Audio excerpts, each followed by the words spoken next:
I don't know if you heard the tail end of that, but that's Lucian making a smoothie. Hell yeah! Right when I'm going to go live, he's making smoothies. The loudest machine in the kitchen. Oh, anyways. How is everybody? I'm just going to hop down on my phone for a sec just to bring up. I know I have the chat on my screen, but for some reason, the StreamYard chat as of late's been a little laggy. So I want to make sure I don't miss anything. You know what I'm saying? So today is the second episode of, how to be a wizard. So those are not, I'll kind of lollygag a little bit while people filter in. What I will do is let's review a little bit. That'll give time for the people who haven't joined yet to come on in. If you remember last week, we Lucian wants to say hi. Hold on, I gotta move a knee. Come on in. Okay, just have a seat. There you are. Is this the camera? That's the camera. Hello, guys, and welcome. I am Professor Lucian, and I just wanted to greet you all, say hello, and the fact that I'm so excited you are all here. So you should have received your owls and letters from us accepting you to the Wizardry school. If not, please excuse yourself. I'm just kidding. Seriously? You... I was petting him with my hat tip. Okay, everyone. Bye. Anywho, what are you doing? What are you looking at? I was not making a mess. Oh, I was making a smoothie. No. Anything with Lucian ends up to be a mess. That's just the way it is.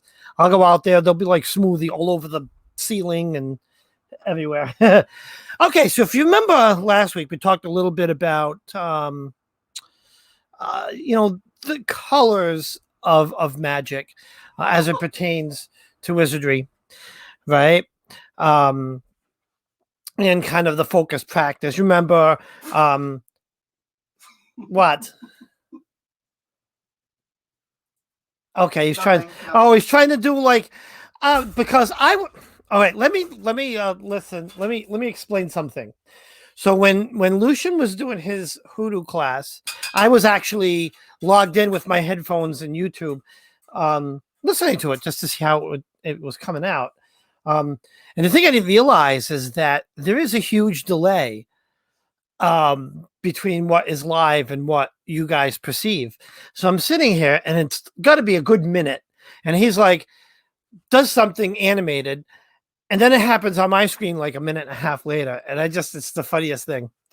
So I giggled a couple of times and I was trying to distract me. It won't work, guys. It won't work. So anyways, colors of magic, right? If you remember, we skipped through a few of these. Meditation, centric magic is also called aqua magic. Healing magic is blue. There'll be actually blue wizards that focus on healing. Ward cunning, that's kind of green magic. That's like herbalism and stuff like that. You'll have green witches, green wizards.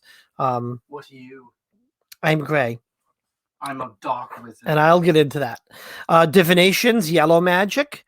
Illusion could be orange, is orange magic. Alchemy, which is a little bit different than herbalism, is red magic. That's potion mastering and stuff like that. Beast mastery is brown magic, so a lot of, brown wizards and witches that, focus on, the animal aspect of it. And so there's others, cosmology is violet. There's even a newer path, if you would, called mathemagics, and that's clear magic.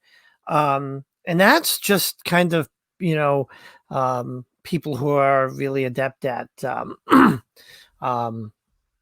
mathematical equations and stuff like that. Ceremonial magic, or a ceremonial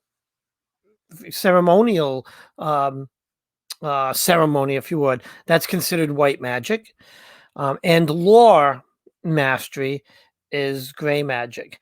I also, so I call myself a gray wizard for a different reason. And now I love the lore and the teachings of wizardry, but I also possess a number of different colors in my path.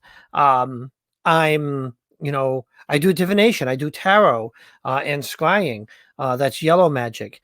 I do meditation, which is aqua magic. Work with fire, which is red. So to blend those all together, I call myself gray. And that's just a personal thing. Anyways, let's forge on, because the next section, now, if you have the book, you gotta excuse me because I don't have page numbers on the Kindle version. I wish I did. But the next section we are going to,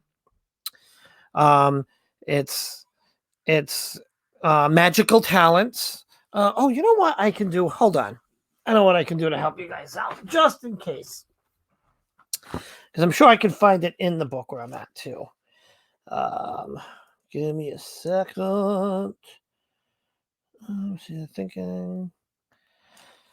Bear with me. I can see if I can figure out the page. This is probably not gonna work, because I don't want to.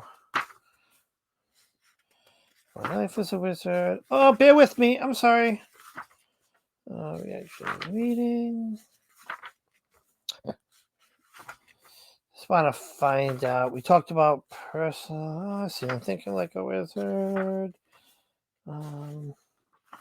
Probability enhancement. Magical arts. Types. All right, I'm almost there. Almost there. I see where I'm at. Okay. It is page 31, I believe. Magical talents. Okay, I didn't think that would be this difficult, so we're not going to do that. Just it's we're kind of just skipping forward along in the book. Anyways, magical talents. This is an introduction to what we commonly refer to as gifts and talents. I'm going to read a little bit from the book. Like many of you, I was not born into a magical family, but I was a natural mage born. And I was always seeing my magical heritage. As a young whiz kid, I became quite obsessed with the whole idea of magical talents and psychic abilities. I read a lot of mythology, fairy tales, science fiction, and fantasies, and those stories and characters often had, like Superman powers and abilities far beyond those of mortal men. He's kind of alluding to the Hollywood part of, when you're a kid and you're looking at what wizardry means. But those do map back to real world magical talents, right? So let's look at a few of them.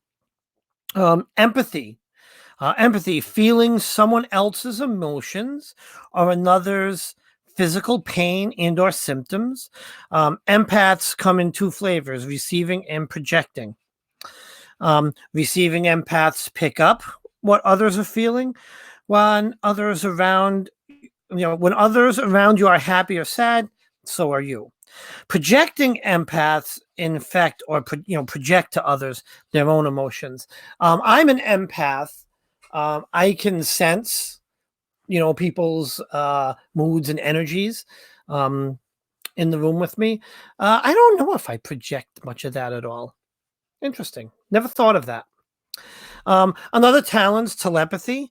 And the word means literally remote feeling, which would seem to make it the same as empathy. But telepathy is the word used for direct mind-to-mind communication. So telepaths can project thought. Sorry to interrupt. I have a quick question. Yeah. Are there specific specialties within being an empath? Like, is there a certain focus? Because I am an empath, but I have the unique ability to sense stupid. I'm sensing some stupid right now. Just kidding. But it's an interesting question. No, but I am empathic naturally. Outside of receiving and projecting empaths, I've never, I can sense happy, I can sense sad, I can sense giddy, I can sense stupid, any kind of emotion you can kind of sense. Let's take a quick peruse through the comments. Put that on live chat. Oh, come on. I'm going to do it on my phone because it's closer. Yeah. Skyberry says it's payback for your giggling. Yeah. That's what he's doing. Let's see what else we have here. Oh my God, the camera's right in front of my head. Let's push that back. Let's see. Does anyone have any questions so far before we move on? That's the comment I was looking for. You want this hat? I made this hat. I made this. I decided that I wanted to start making some of my own wizard hats. I might actually. Oh, I hate when it's crooked. I might make another one this afternoon. Yeah, I made that. Just kind of it's this kind of stuff on the inside, and yeah, just some fabric on the outside. It's like 2 layers. Anyways, moving on. Some other ones are psychokinesis. That's moving with your mind. Pyrokinesis. Manipulating fire. Healing. There's a lot of people that have healing touch. Lucian actually has a healing touch. That's it's a talent. Then there's a bunch of different things that I think bunch under the clairvoyant moniker, if you would. But there is clairsentience or awareness, clairvoyance, which is, just a vision, clairaudience, hearing things that are not within range. I have that ability. Clear kinesthesia, if I said that right, and that's kind of like touching or touch no type of thing. Oh, that's neat. And there's other ones, clarification, that's smelling. Let's see, there's precognition, right? That's kind of just a thought-based foreknowledge. How many people have had deja vus? That's one of the most common ones that people have. A lot more people have deja vu feelings. I mean, I think we all have. Oh, I wobble a little bit. Sorry, I bumped the table. I think we all have had deja vu. Astral projection. Man, we've talked about that. Take that off. We've talked about that in previous videos. There's other things, dream walking, which is one that I'm starting to look into, and that's kind of entering someone else's dream, or astral travel and meet up. And there's others, possession, channeling, and just all these different little talents, and there's probably even more than that. All right, so we're on lesson 3, meditation and visualization. Now I know meditation's very popular even within this community, and I've gotten a lot of requests for just lives on meditation. So this one, I'm going to read from the book. This will give us the author's perspective. And he writes, "When I was a boy, I used to practice memorizing the layout of spaces, such as the interior of my house, a stretch of sidewalk, or a familiar part of the woods. Then, while holding that image firmly in my mind, as if it were a map, I would close my eyes and walk through the space, seeing and navigating it according to my memory. As I came to where I visualized various objects should be, I would stop, reach out, and touch them. If they weren't where I expected them to be, I would open my eyes, go back to my starting point, and begin over again. This was one of my earliest exercises in visualization, an essential magical skill. And he recommends you try it. It's kind of interesting. So parts of meditation. Um, let's see what he goes on. Body control. Take every opportunity to practice body control in your everyday life. If you feel tired, force yourself to go on just a little bit longer before resting. If you feel hungry, don't eat for an extra half hour.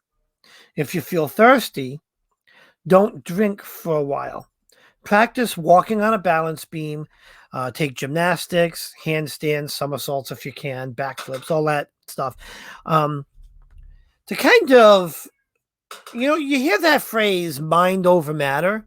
And I think that's kind of what he's alluding to, is just kind of, taking control of your body. There are some, I'm going to call them monks, I believe, out there that when they meditate, they can slow their heart rate down to, I think it's like 1 beat per minute. It's something I've seen, maybe not that slow. I think they'd be dead, but they can really lower their heart rate. That's a mind over matter thing. That's really getting into deep meditation. Another kind of body control is mastering your facial muscles. I practice for hours in front of the mirror to learn how to raise and lower eyebrows, wiggle ears. I don't know. Yeah, he's got that in there. It's interesting. I do not stand in front of the mirror, in front of the mirror, practice and wiggle in my ears. But anyways, meditation. Meditation is the most important fundamental skill to learn, as it will help you be able to do so many other things. I'm sure you have seen masters meditating in movies, especially those involving martial arts. What you are trying to do in meditation is to completely center yourself into a still and focused place where you are perfectly balanced and in tune with your body and your surroundings. Yeah, that's a big part of it. I also believe in meditation as a protection. So when I do a meditation, now we'll tie together body control and all that stuff.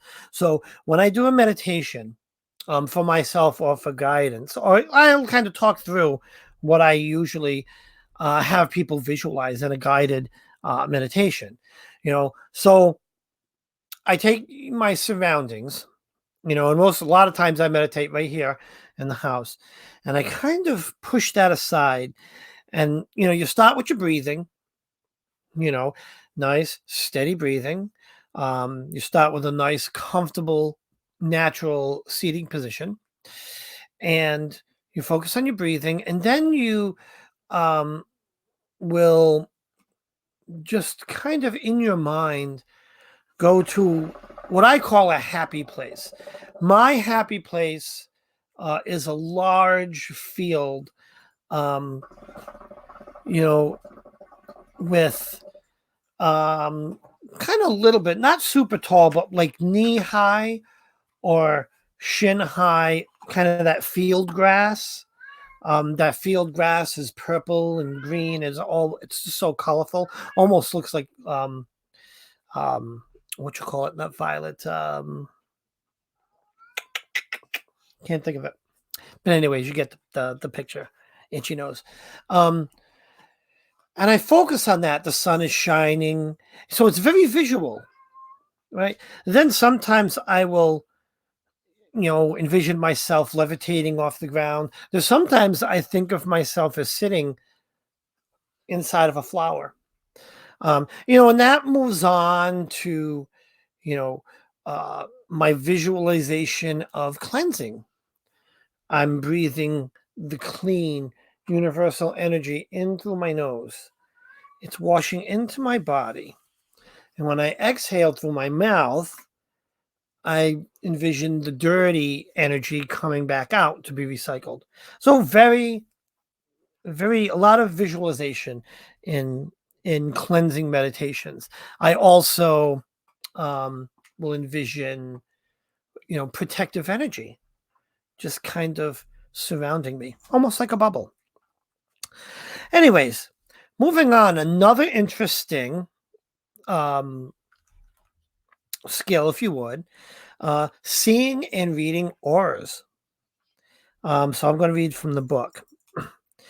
When you have become skilled at meditation and visualization, you will be ready to learn to see auras. Auras are the fields of biomagnetic energy that emanate and form an envelope around all living things. So this is one that takes a lot of practice. The best thing to do is there's actually an exercise in here. Actually, let's read the exercise. Magical exercise, seeing auras. The aura around the head is called the nimbus or aureole. Around the whole body is called the aura. Have a friend sit in front of a blank wall or curtain. Something tan, beige, or off-white is best. Have the lighting be low with the light source out of your view. You want it being light, but kind of like we do the light source here. Have it off to the side, out of view. You don't want to be staring into it. Out of view, a few candles can work well. So a couple of candles, because you don't want it bright, super bright. Have the lighting be low with the lights. Okay, it's out of view. Sit about 10 feet back. Settle yourself in to a light meditation or a light meditative state, and stare blankly at your friend's third eye. That's this section of the head, right between the eyebrows. As you do so, open your eyes wide and let them go into soft focus. As you are actually focusing on the spot about halfway between you and your target. You may find this easier to do by hanging a white thread from the ceiling at a distance. At this distance, you can hang a thread halfway between. That helps you kind of get the focus right. So you could try that. I have something simpler. Get like a tan background and in kind of soft lighting. Just take your arm, put it out with the thing in the background, and just go into a soft focus and see if you can see, focus and see if you can see the aura emanating from your hand. With practice and concentration. Now, I see mine all the time. I have right now, and it changes. So I'm looking at it up against the iPad, and it's like a light blue. My aura is light blue right now. So that's interesting little. So that's homework number one.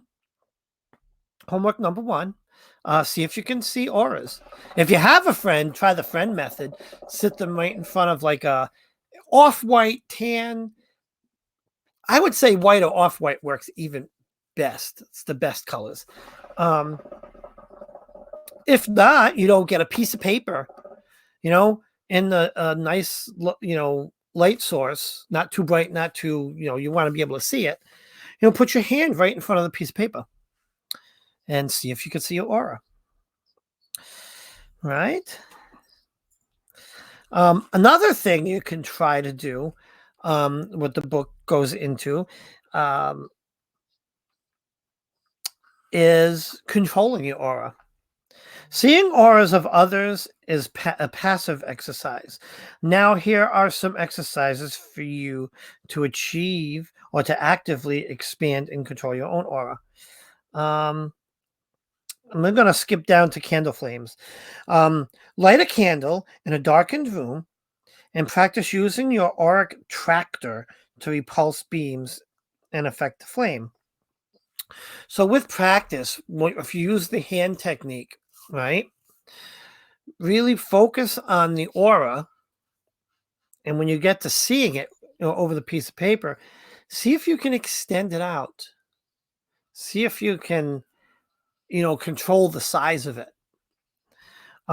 With a lot of practice, you can, and you can even use that to like wiggle candle flames and stuff like that, which I've done. Shielding is another. We talked a little bit about that in meditation. So let's see what he says about it. You can also learn to harden the outer shell of your auric field into a psychic field. This is done pretty much the same way as projecting an auric field, but instead of making it into a tight beam, you move your hands and palms, flatten your fingers, spread wide, up and down, all around your body at arm's length. I do this in a meditation. I just envision my aura becoming like okay, now that's being really rude. I didn't do that during your class. Just kidding. I know.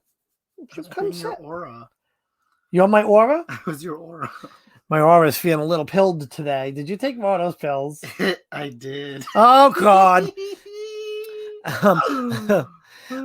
So yeah, I just imagine or envision my aura becoming like diamond hard. This is something like what I do if I'm going to do something before any sort of spirit work. I harden that aura. If I go ghost hunting, I meditate, cleanse, and I harden that aura. Okay. Let's see. Wait, what was that? Go back. Plasma what? Yeah, we're going to go into that. Hold on. Yeah, I'm skipping that for now. It's just kind of like plasma energy balls. Yeah, you have those plasma energy balls. You manipulate them. Chi balls. Yeah. So, anyways, we're gonna skip ahead to what's that? That 5, class 5 in the book. It says, "Perchance to a dream," or "Perchance to dream," and this is going to be the introduction to dreaming and dream work. How long have we been on? Oh, only 30 minutes. Are dreams reality? Wait a minute. Bleh. Rewind. I misread that. Are dreams really important? Telling you things that could be to your advantage? Or are they simply late night movies to entertain your unconscious mind while your conscious rests? You average 7 dream periods, each up to 45 minutes in duration every night of your life. Dreaming is vital to the state of your well-being. People who have their dream periods interrupted over extended period of time develop emotional stress. Dreams are complex, well-orchestrated, and imaginative productions arising from our unconscious or superconscious minds. When you consider this source, the importance of dreams become clear. For many people, the dream state is the only medium available for the higher or deeper mind to communicate with the conscious mind. The least you can do is try and understand what the message is. That was written pretty cool. All right, I'm going to take a quick look as you look at my forehead. I just want to look at the go into some of the comments. I feel like I've been ignoring you guys. Susie says, a woman told me that I had a purple aura around my head, freaking me out, but cool. No, purple is a great aura color. The purples it's very peaceful and healing. I wouldn't be freaked out about having a purple aura. Okay, so Jack says, I think I've done this accidentally. I'm assuming talking or seeing auras. That does happen sometimes. I knew someone that really had no introduction into the magical world, but she told me that, hey, I sometimes see these little colors around people. Didn't even know what an aura was, and she was seeing them, which is pretty cool. So yeah, some people just have a natural propensity to see them. Marge says, I never saw an aura. I'm honest, for the longest time, I've never been able to see them. It just takes practice, but it takes, calming your mind, meditation, focus, the right environment, and it will come. Ugh. Just like I will someday get comfortable on this couch. Now I hear Bubbles. Yep, he's bubbling. That's all right. That's all right. We all have our things. He's bubbling, and I have my little wizard's pipe here, which I can't find a lighter, so I'm not going to do much with that right now. Let me see. Meow Mix. I hear kitty. Oh, there's always a kitty nearby. Okay, let's press on, shall we? Have any of you guys ever heard of the Gates of Horn and Ivory? Because honestly, before I went through this book, I never heard of that. I never heard this mentioned. But I guess if I can find my lighter, here we go. So the Gates of Horn and Ivory. Let me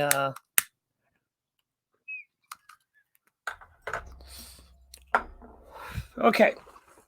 So I'm going to read this little piece.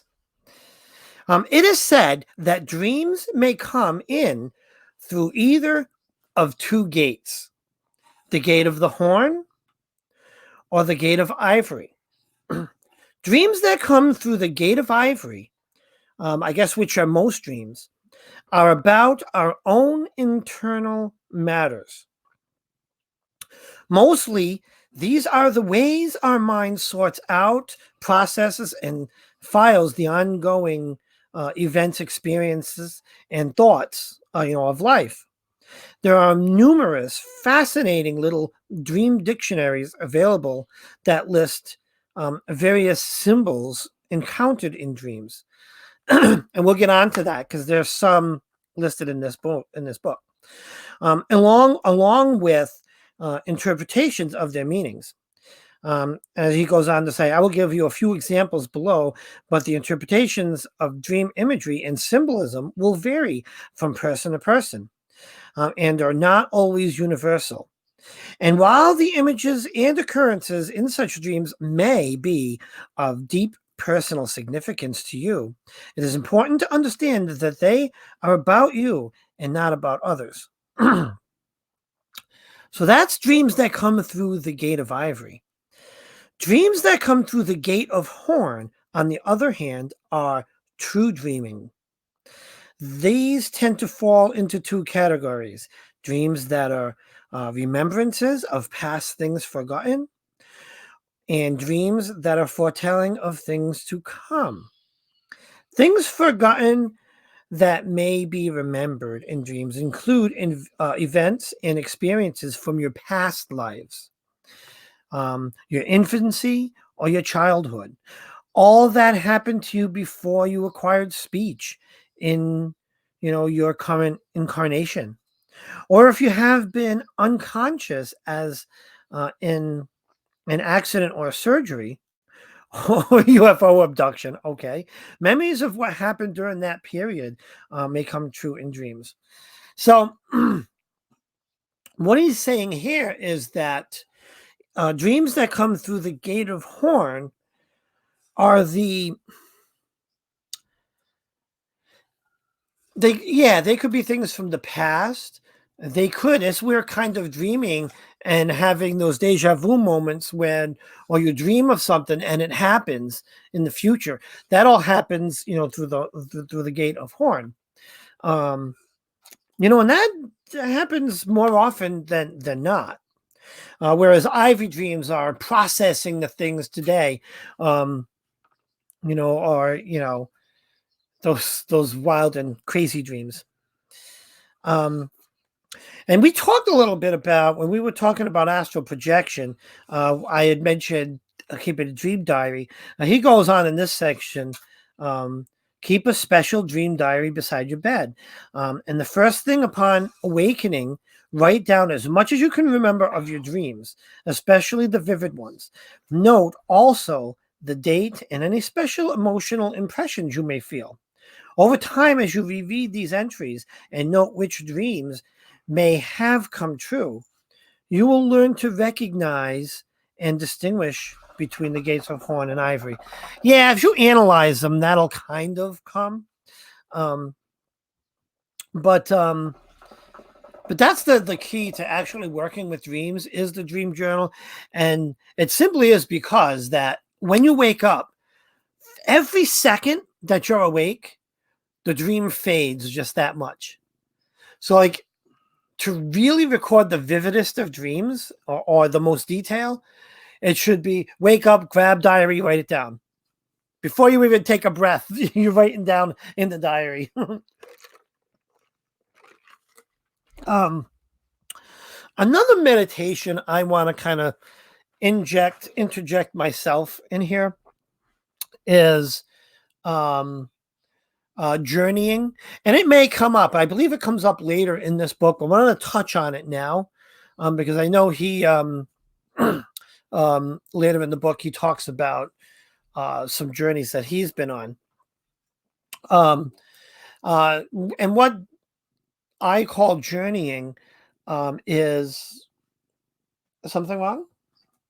No, I thought you said my name. Oh, sorry. You take I don't know what you're saying, like a mild hallucinogen, is basically what you're doing. Some do it some monks do it in the form of teas.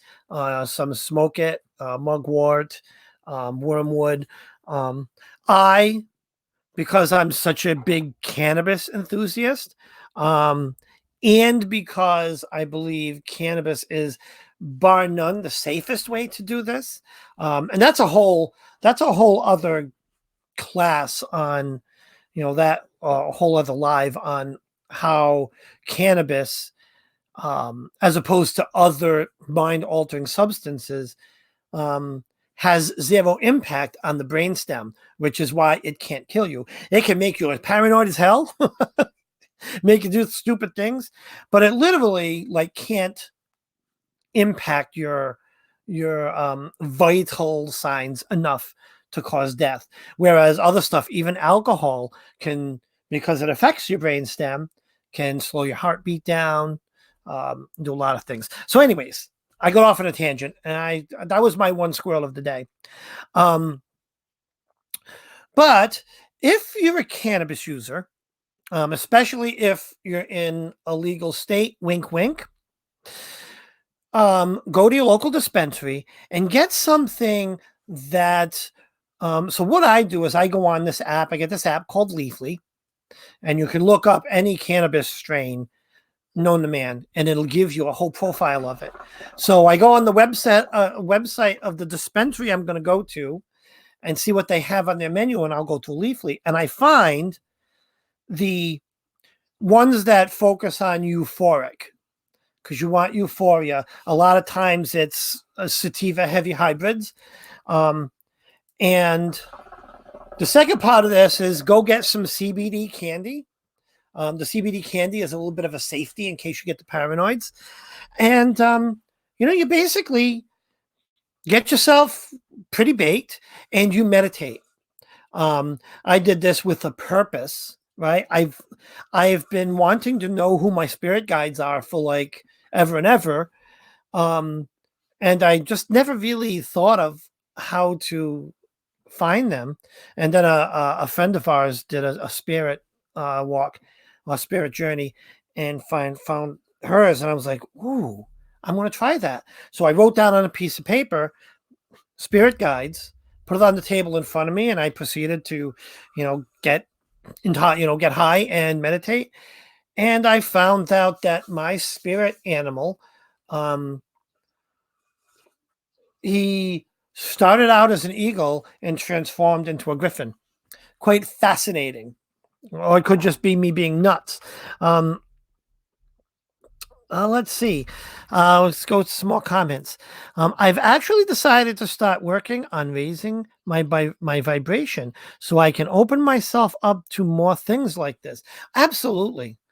Absolutely. And this is a good time, Sonia. This is a good time to bring this up because the easiest way to kind of open yourself up to anything that is vibrational, auric, or is through meditation.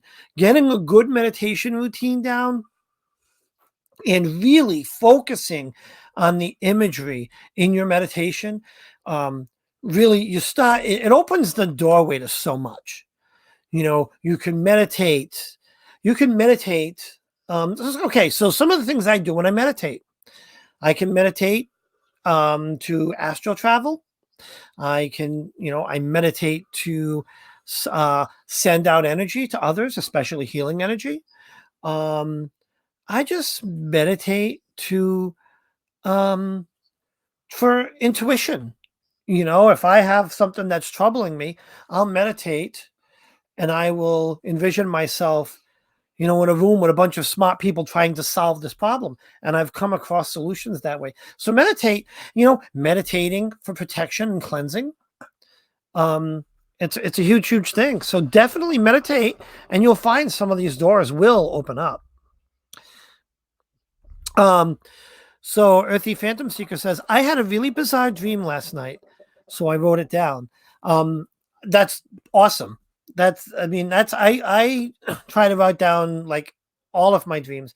And yeah, I had a weird one last night. I'm gonna have to sit and think about what it means because it was definitely a weird one. Let me see any more comments, and then we'll move on a little bit more. I hear things that's not around me. I've told Lucy about some. There's a Told me what? So Opal has said that she hears things that are not around me. Oh yeah. Let me see.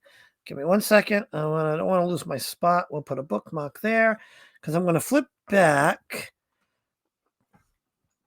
to touch on this a little bit. It's called clear audience. And that's what's clear hearing. The ability to hear things that are not within hearing range or cannot normally be heard. Also the sensitivity to pick up inner voices and subtle audio. Yeah, I mean, it's definitely a thing. It's pretty cool. I've never had that. Most of what I sense is more of sensual, not sensual as in sexy, but like, for instance, I know that sometimes some spirits come and visit. I don't know if it's guardian angels or what it is, but I don't hear them. I sense them, and I look up, and then there's some visual reinforcements. But yeah, some people hear things. Anyways, in the book, if you have the book, so if I could hold this up, I have it in my iPad. And does it show anything? There's a whole bunch of these different symbols. I don't know if you can see them, it's a little bit blurry, that you can see in your dreams. And it's that they have meaning. There's quite a few pages of them. I don't know. I would love to try to share this. I don't know because of copyright. But I'm sure if you Google, dream symbols, there's some out there. And they call them dream dictionaries. So let's say, what's a dream dictionary? Dream dictionaries have been around since ancient times. They were very popular in classical Greece and in the Roman Empire. Here are a few of the most common symbols you may encounter in your dreams, along with popular interpretations. But don't take these interpretations too seriously, as anyone's dreams are individual. Everyone's dreams are individual. Each of us has our own unique personal symbology. Oh my God! Based on our life experiences. Therefore, you must analyze and interpret the symbols in your dreams from this standpoint. Anyways, I think that's what he's talking about, the symbols. Anyways, on to lesson 4. Let's see, how much time do we have? Okay, we're going to do nightmares. And I'm going to leave you guys with an anti-nightmare spell.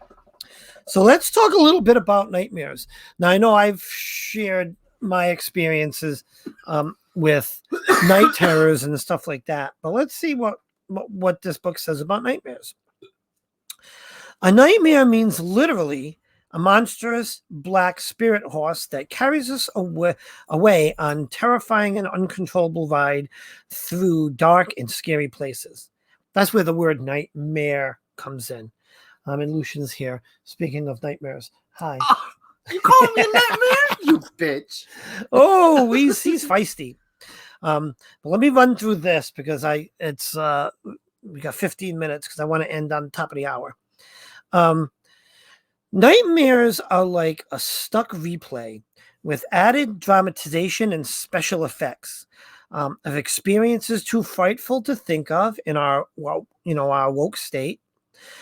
In very young children, such nightmares may be remembrances of tragic death, of a tragic death in a previous life, especially if they died by violence.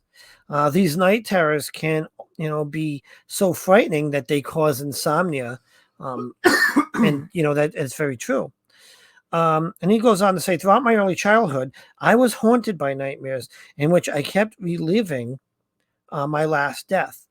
I had died of a heart attack, and I experienced this as if I was falling backwards down a bottomless well, with the world I knew shrinking into a smaller and smaller circle until it was gone from my sight. And I kept falling endlessly through total darkness. Then until I awoke as a baby in my new life. Okay, this guy's got an imagination. But I have had that nightmare before. Not falling away from the world, but I had this, and it was reoccurring. It's called the falling dream, where you just feel like you're falling.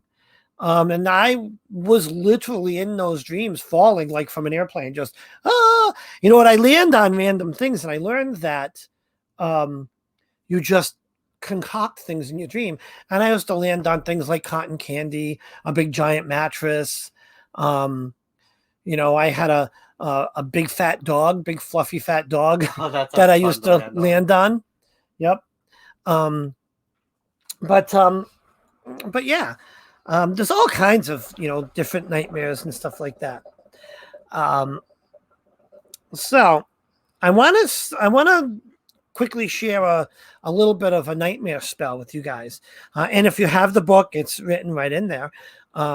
And I will show you the book. Hold on. The book is, just for those who are not sure, is the Grimoire for the Apprentice Wizard. It is written by Oberon Zell Ravenheart. There is an ISBN number, which it never shows in the camera because the lighting is just god awful.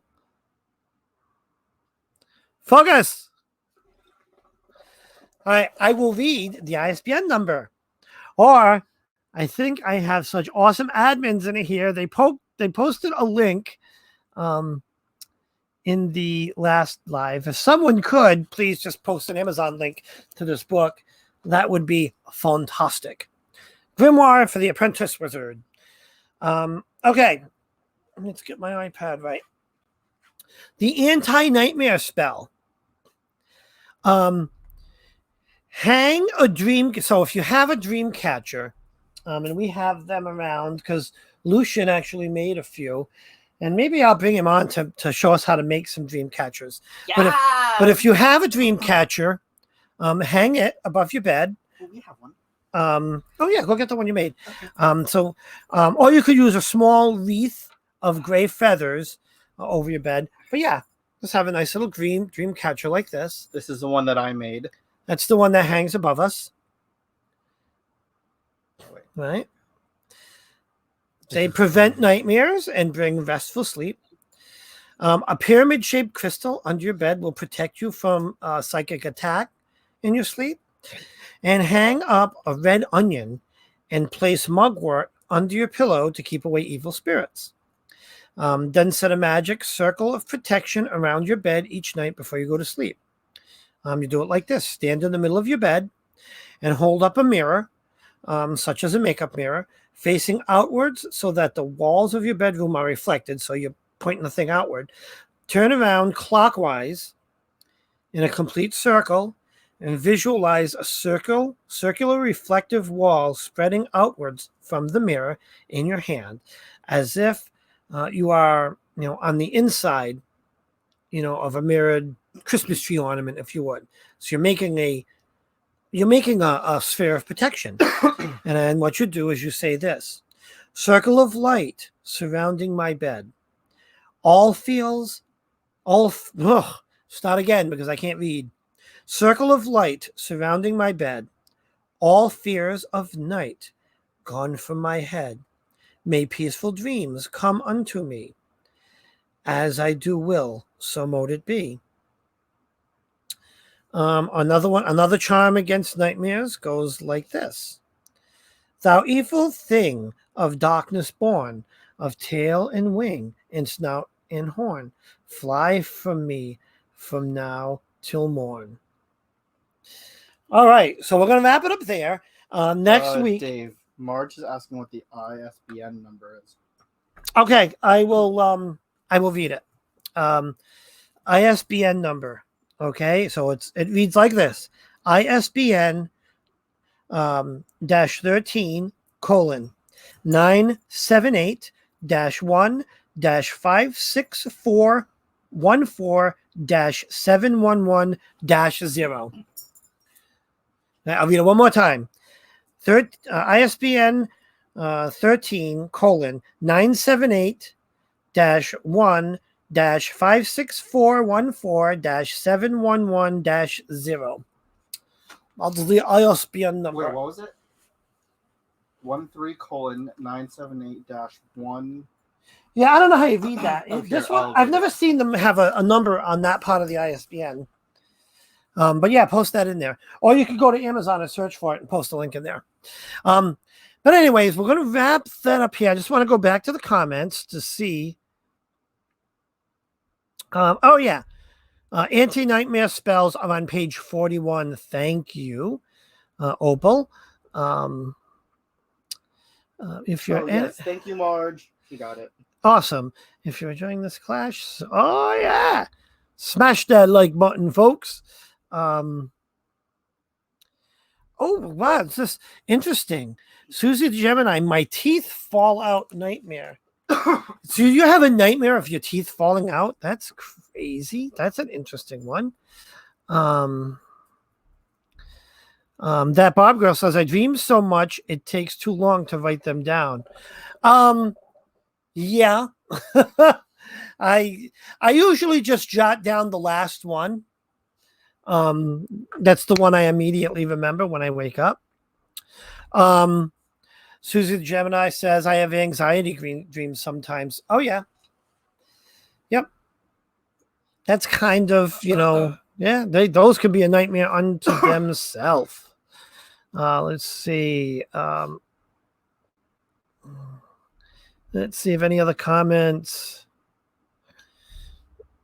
Amazon, Grimoire for the Apprentice Wizard. That is the book.